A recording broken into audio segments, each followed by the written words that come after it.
नमस्कार, आप देख रहे हैं प्रभा साक्षी और मैं हूं आपके साथ रेणु तिवारी। हमारा खास प्रोग्राम है न्यूज़ रूम।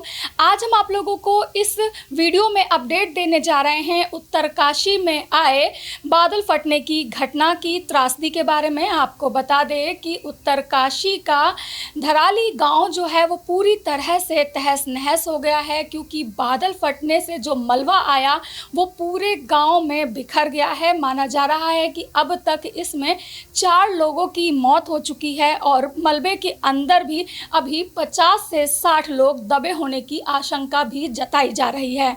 आपको बता दें कि एक और रिपोर्ट आ रही है जिसमें कहा जा रहा है कि इसी के आसपास हर्षिल के पास 14 राजपूताना राइफल की एक टुकड़ी भी तैनात थी, जिसके कुछ जवान भी इसमें लापता हैं। साथ ही हर्षिल का हेलीपैड भी पूरी तरह से बह गया है, जिससे बचाव कार्य में हेलीकॉप्टर को उड़ाने में काफ़ी ज़्यादा मुश्किलें आ रही हैं। फिलहाल ग्राउंड लेवल पे जो है आईटीबीपी वगैरह की सारी फोर्स जो है वो उतर चुकी हैं। बचाव कार्य जो है तेज़ी से चल रहा है। आपको बता दें कि इस मुद्दे पर लगातार प्रशासन अपडेट भी दे रहा है और पूरी तरह से सतर्क है। साथ ही सावधानी बरतने की भी अपील की गई है। हर्षिल जो नदी है, हर्षिल वैली है, वहाँ पर आसपास नदी के कोई भी ना जाए, इस तरह की चेतावनी भी जारी की गई है। राजनेता और प्रशासन टीम क्या कुछ कर रही है, आइए आपको इस वीडियो में सुनाते हैं और दिखाते हैं। बचाव कार्य के लिए पूरी एक फौज उतर गई है, जिसमें सेना, एयरफोर्स, आईटीबीपी, एनडीआरएफ और उत्तराखंड पुलिस के बहुत सारे जवान भी शामिल हैं। वहीं जो एयरफोर्स के हेलीकॉप्टर रेस्क्यू ऑपरेशन के लिए आए हैं, उसमें 2 चिनूक, 2 संग 17 हेलीकॉप्टर, 2 चीता हेलीकॉप्टर, एक एडवांस लाइट हेलीकॉप्टर भी शामिल किए गए हैं। इस तबाही की चपेट में एक आर्मी कैंप भी आया है। यह आर्मी मेस और कैफ़े है। कई जवानों के इस हादसे में लापता होने की भी आशंका जताई जा रही है। हर्षिल में सेना की 14 राजपूताना राइफल की यूनिट भी तैनात थी। हर्षिल में एक नदी के किनारे बसा हेलीपैड भी पूरी तरह से बह चुका है। भारी बारिश की वजह से हेलीकॉप्टर से राहत और बचाव का काम नहीं हो पा रहा है।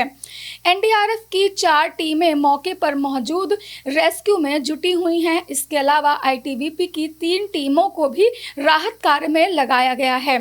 राज्य और केंद्र सरकार स्थिति की गंभीरता को देखते हुए प्रशासन ने लोगों से नदी से दूर रहने की अपील की है। लगातार हो रही भारी बारिश के कारण गंगोत्री राष्ट्रीय राजमार्ग पर कई स्थान पर मलबा और बोल्डर गिरे हुए हैं, जिसमें आवाजाही बुरी तरह से जिसकी वजह से प्रभावित हो चुकी है। बीआरओ युद्ध स्तर पर नेशनल हाईवे को खोलने में जुटा हुआ है। हादसे में आर्मी कैंप भी चपेट में आया है। धराली के खीर गंगा में आई बाढ़ से हर्षिल हेलीपैड के पूरी तरह से ध्वस्त हो जाने की भी खबरें बताई जा रही हैं। अधिकारियों ने बताया कि धराली आई बाढ़ में मकान और होटल पूरी तरह से तबाह हो गए। धराली गंगोत्री धाम से करीब 20 किलोमीटर पहले पड़ता है और यात्रा का प्रमुख पड़ाव है। उन्होंने बताया है कि दोपहर बाद करीब 1:45 बजे हुई इस घटना में कम से कम आधा धराली पूरी तरह से मलबे और कीचड़ में बदल गया। बाढ़ के पानी और मलबे के तेज बहाव में 3-4 मंजिल मकानों सहित आसपास की इमारतें ताश की पत्तों की तरह बाढ़ में बह गई। अधिकारियों ने कहा कि खीरगंगा नदी के जल प्रभाव क्षेत्र में बादल फटने से यह विनाशकारी बाढ़ भी आई है। केंद्रीय गृह मंत्री अमित शाह ने भी धामी से बात कर प्रभावित लोगों की सहायता के लिए 7 बचाव दल भेजने का आदेश दिया है। रक्षा मंत्री राजनाथ सिंह ने कहा है कि केंद्र और राज्य सरकारें स्थिति पर काम कर रही हैं और कीमत बचाने के लिए हर संभव प्रयास कर रही हैं। वहाँ पर बचाव के काम तेजी से चल रहे हैं। वहाँ पर सेना के लोग, आईटीबीपी के लोग और एसडीआरएफ की टीमें वहाँ पहुँच गई है।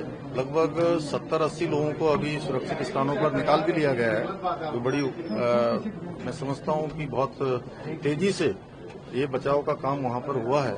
इसके अतिरिक्त सभी विभाग यहाँ से कोऑर्डिनेशन में, सेना के साथ भी हम लोग लगातार कोऑर्डिनेशन में हैं, क्योंकि सेना के बेस कैंप के आसपास भी जो है ये मलबा आया है और कुछ सड़क मार्ग भी बाधित हुआ है। लेकिन डीएम और एसपी मौके पर पहुंच रहे हैं। नेताला के पास कुछ रोड खराब हो गया था। मौसम बड़ी चुनौती है। इस समय भी वहाँ पर बारिश हो रही है।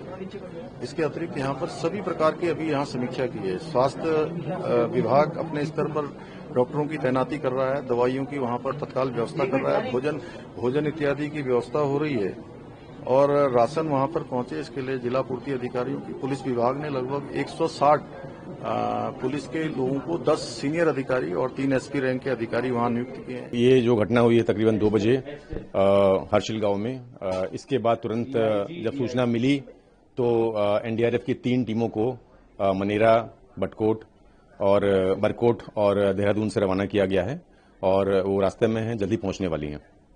और कितने मेंबर्स हैं पूरी टीम में जो वहां पे रेस्क्यू ऑपरेशन करेंगे, क्योंकि एचएम ने भी ट्वीट कर दिया है कि एनडीआरएफ को बोला जा चुका है पहुंचने के लिए।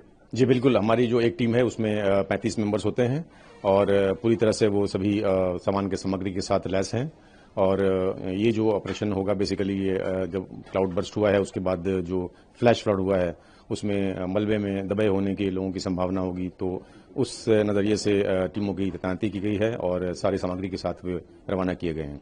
क्या उम्मीद लग रही, कितने लोग हो सकते हैं, क्योंकि बहुत सारे रिहायशी इलाके थे उसमें जो इसमें फ्लैश फ्लड में आफ्टर क्लाउड बर्स्ट के बाद इंसिडेंट हुआ था? देखिए, इसकी सूचना अभी हमें एसडीएमए के हवाले से स्थानीय प्रशासन से अभी मिली नहीं है, पूरी सूचना अभी जानकारी मुहैया नहीं हुई है।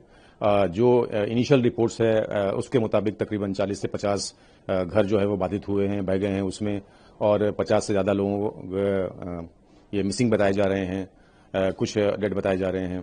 तो अभी पूरा जो ये अभी आकलन किया जा रहा है और अभी इंफॉर्मेशन अवेटेड है। वायनाड में भी इस तरह का इंसिडेंट हुआ, क्लाउड बर्स्ट का इंसिडेंट हुआ, तो बहुत बड़ा दुर्घटना था। आपको लग रहा है कि उस तरह का मैच, क्योंकि बहुत देख के जिस तरह से वीडियोज आ रहे हैं काफी दुखदायी है। जी बिल्कुल, अगर आप देखें तो वायनाड है या चमोली का जो इंसिडेंट हुआ था 2021 में, एकदम एक तरह से एक रिप्ले लिख रहा है ये इंसिडेंट। तो ये बड़े स्तर पर ये एक राहत बचाव का कार्य अभी यहाँ पर। आपने सुना कि उत्तराखंड के मुख्यमंत्री सीएम धामी ने क्या कुछ कहा है इस पूरी अपडेट पर। इसके अलावा एनडीआरएफ ने भी इस पूरे हादसे पे अपने बचाव कार्य को लेकर अपनी अपडेट साझा की है। ऐसे ही लेटेस्ट अपडेट के लिए देश दुनिया की तमाम खबरों के लिए आप बने रहें प्रभा साक्षी के साथ। नमस्कार। अगर आप भी लेना चाहते हैं देश दुनिया की तमाम जानकारी तो आज ही सब्सक्राइब करें हमारे चैनल को। साथ ही नीचे दिए बेल आइकन को जरूर दबाएं ताकि हर अपडेट आप तक पहुंच सके।